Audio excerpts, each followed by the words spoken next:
Unlicensed entry of structures and Defiant Trespasser NJ. 2C 18-3, sections A, B, and C. Okay, this is a lesser included offense of burglary. And the gist of this is burglary is breaking and entering into a building with intent to commit an additional crime therein, which is usually theft.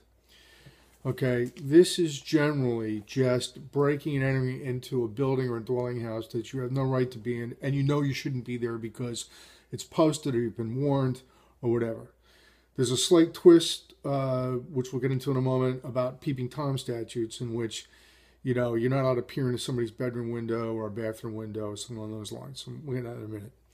So under Section A, unlicensed entry of structures, it's generally treated as a disorderly persons offense, which is, if convicted, your exposure is a fine of up to $1,000, possible jail up to 180 days, and a criminal record for disorderly persons offense, unless the structure that you've broken into and you know you're not supposed to be in is either a dwelling house or school property or a research facility, and then it becomes a fourth-degree felony, which is punishable by a fine of up to $10,000, possible jail up to 18 months, and a felony criminal record. Section B of the statute is known as Defiant Trespass.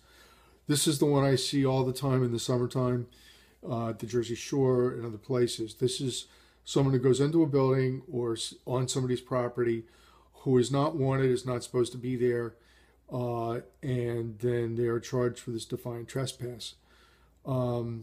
Now, this is usually a disorderly persons offense, punishable by if convicted, fine of up to $1,000. Strike that. It's petty disorderly persons offense. Fine of up to $500 if convicted, possible jail up to 30 days, and a criminal record for a petty disorderly persons offense, which is a criminal act that doesn't rise to the level of a felony.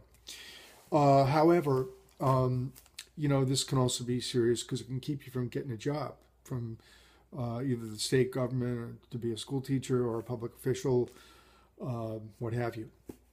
Now, how does this come up in my practice? The one I see all the time, somebody goes into the bar, they're a bar patron, the night wears on, they drink a lot, they get in some kind of altercation, verbal, they get thrown out by the bouncers in the bar. Could be a bar like, you know, Bar Anticipation in Belmar, could be a Seaside Heights bar like Baby O's or any of those places. So what happens? The guy goes back in the bar. He goes back either to get his friends or to get his wife, or he left something in the bar, and boom, they hit him with defiant trespass. Because guess what? He was told not to be there. He knew he shouldn't be there again. But because he was, you know, drunk or under the influence of alcohol, he decided to go back in anyway against his better judgment. I get them all the time. I do well for those people, usually. I can often get the charges downgraded to a non-criminal offense with the payment of a fine. Okay, so now there's a third part under Section C entitled Peering into Windows or Other Openings or Dwelling Places. And this, of course, is what's known as the peeping Tom violation. And that means, just quite clearly, it's an unlawful offense, usually a fourth-degree crime, if you walk onto somebody's property and you peer into their bathroom window for purposes of, you know, watching them under circumstances that they deem to be private. They don't expect to be watched. Bedrooms, bathrooms, places where people are disrobed or engaging in bodily functions or whatever. So this is a somewhat less usual offense to see, but I've handled a few of them.